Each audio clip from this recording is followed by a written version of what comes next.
أعوذ بالله من الشيطان الرجيم। सूरत अल-बक़रह मदनिय्या, part number 28, आयत नंबर 136 से 140 तक की तिलावत समाअत फरमाएं।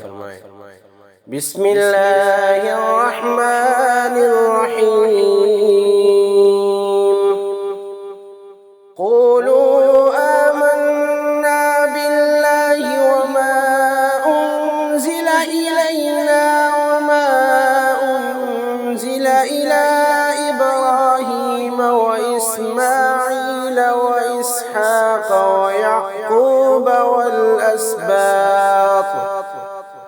والأسباط وما أوتي موسى وعيسى وما أوتي النبيون من ربهم لا نفرق بين أحد منهم ونحن له مسلمون فإن آمنوا بمثل ما آمنتم به فقد اهتدوا وإن تولوا فإنما هم في شقاق فسيكفيكهم الله وهو السميع العليم صبغة الله ومن أحسن من الله صبغة ونحن له عابدون قل أتحاجوننا في الله وهو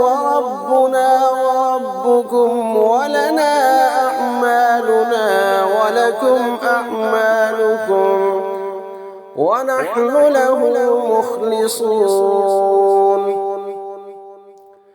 أم تقولون إن إبراهيم وإسماعيل وإسحاق ويعقوب والأسباط كانوا هودا أو نصارى قل أأنتم أعلم أم الله ومن أظلم ممن كتم شهادة عنده من الله وما الله بغافل عما تعملون صدق الله العظيم.